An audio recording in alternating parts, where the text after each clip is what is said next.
सदैव खुश रहो। This is JBN doctor Brajraj Singh Chauhan, associate professor, Jyoti Vidyapeeth, women's university Jaipur. Programme MSc chemistry first sem and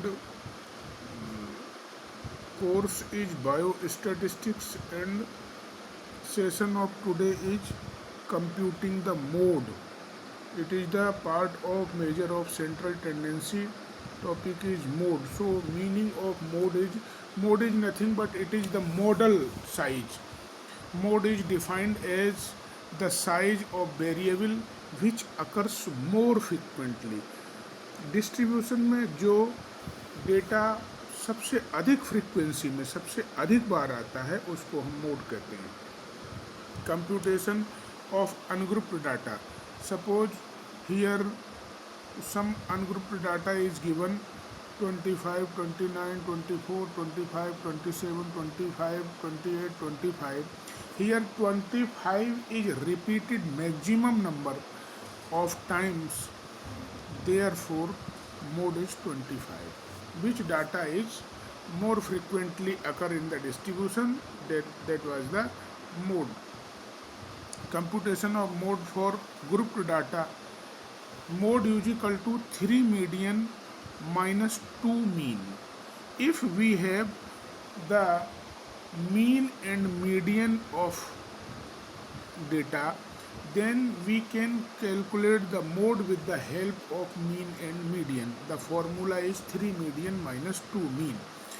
So if mean is 44.6, median is 44.05, then mode will be 3 into 44.05 minus 2 into 44.6, or mode will be 42.95.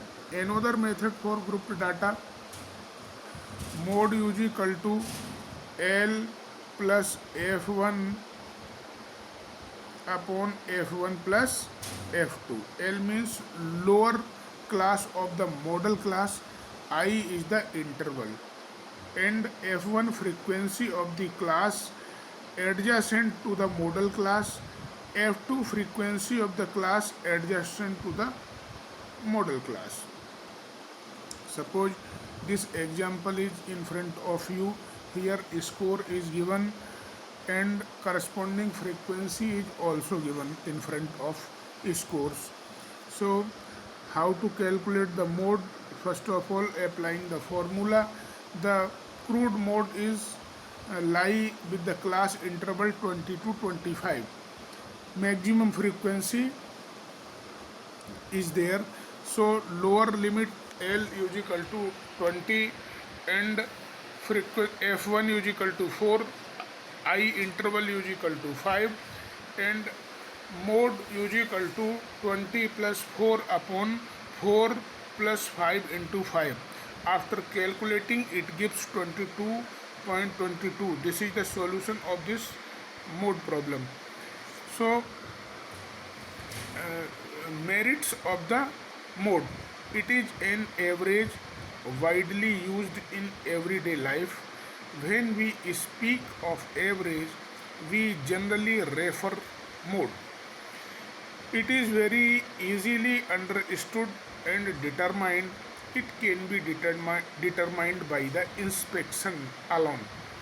It encourages attention to binomial and multimodal data. It is useful in the situation in which it is desirable to eliminate extreme cases. To ordinary mind, it appears best to represent two groups. Shortcomings: it is not at all reliable in small sample. For example, if mode salary of 50 workers are rupees 100 per month, but 45 out of them get different salary, the mode is very unreal and gives a false picture. So these are the limitations and demerits of the mode. It is incapable of algebraic treatment. Mode of one distribution cannot be combined with another to give a combined mode. In many cases, one single well-defined mode exists. So I hope you all are satisfied with this session. If you have any query, please mention in comment box. I will resolve it very soon. Thank you very much.